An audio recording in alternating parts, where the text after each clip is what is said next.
આજે વિશ્વ ખેડૂત દિવસ હોય એલમ્બિક કંપની દ્વારા CSR ફાઉન્ડેશન ટ્રસ્ટના માધ્યમથી ખેડૂતોની આબાદી કેવી રીતે થાય એના માટેનો ખેડૂતોની જાગૃતિ માટેના કાર્યક્રમમાં બજાર સમિતિના તમામ ડિરેક્ટરશ્રીઓ, માજી ધારાસભ્ય જસપાલસિંહ તેમજ આજુબાજુ વિસ્તારના આગેવાનોની હાજરીમાં આ કાર્યક્રમ રાખવામાં આવેલો છે.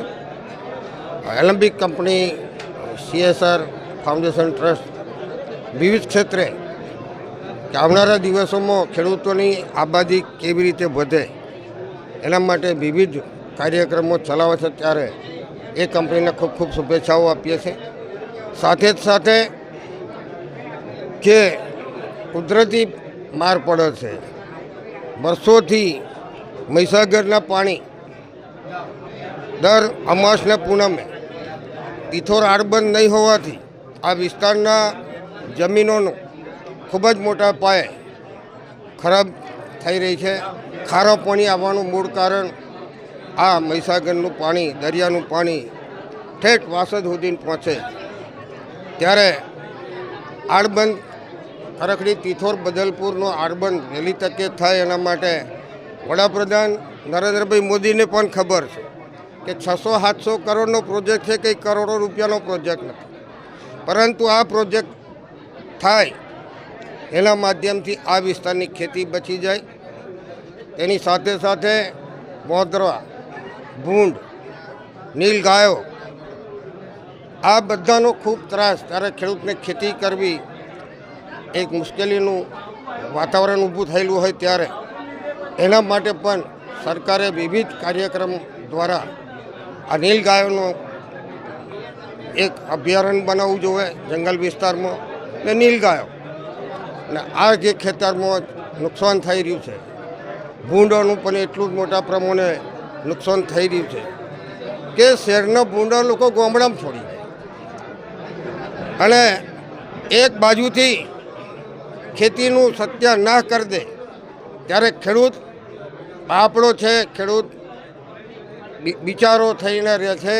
ખેડૂતોની હાલત થપ્પડ મારીને કાલ રાતા રાખવા જેવી હોય. ત્યારે કુદરત ખેડૂતોને બચાવે, હાથે હાથે સરકાર પણ ખેડૂતોના ઉત્થાન માટે, ખેડૂતો સારી ખેતી કરી શકે એના માટે વિવિધ યોજનાઓ દ્વારા આ ભૂંડોનો ત્રાસ છે, બકરોનો ત્રાસ છે, ગાયોનો છૂટી ત્રાસ છે, નીલ ગાયોનો ત્રાસ છે. તદુપરાંત કારા માથાના માણસો પણ નવરા પડે છે તો વેની લઈ જાય છે. અનેક ઉપાધિઓમાંથી ખેડૂત ઘેર આવ્યું ત્યારે સાચું એવી રીતે જીવતા હોય. એટલા માટે જ વારંવાર ખેડૂતો દેવામાં ડૂબી જતા હોય, એવા આપઘાત કરી રહ્યા છે. એવા કિસ્સાઓ આપ બધા જાણો છો. તો આપણા માધ્યમથી સરકાર સુધીને વાતો પહોંચે અને કુરિવાજો ઓછા થાય, વ્યસન ઓછા થાય,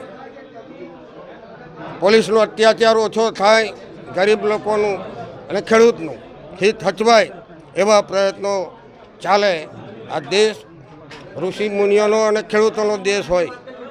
ખેડૂતો દુઃખી ના થાય એના માટે આ જાગૃતિનો દિવસ રાખવામાં આવ્યો છે. એમાં સૌ 3 ગામના આગેવાનો ઉપસ્થિત રહ્યા. એકબીજાનો વાર્તાલાપ થયો અને એકબીજાને કેવી રીતે મદદરૂપ થવાય એના માટે આ એલમ્બિક કંપની અને દવેભાઈ નાબાર્ડમાં બહુ ઊંચું કામ કરીને આવેલા છે. એમને પણ કે ભાઈ આ ભૂંડોથી બચવા માટે શું કરવું, વાંદરોથી બચવા ખેતી કઈ કરવી, આવી બધી યોજનાઓ ખેડૂતોને કાયમ મળતી રહે એવી આશા રાખીને એલમ્બિક કંપનીને થેન્ક યુ. મારું નામ પટેલ હિરેનભાઈ નરેશભાઈ છે. હું કરખડી ગામનો વતની છું અને અમારા કંપની એલમ્બિક કંપની અમને CSRમાંથી ખેડૂતોનો મંડળ ને નોલેજ આપે છે અને સારું ઉત્પાદન થાય એવા સતત પ્રયત્નો કરે છે. જેથી હું આ ખેડૂત દિવસનું આયોજન પ્રમુખ પદે કર્યું છે અને આપણા મહાનુભાવો મહેમાનોને કિંમતી સમય ફાળવી આપણને સારું એવું આયોજન કરીને સક્સેસફુલ થયું એ બદલ હું આભાર માનું છું.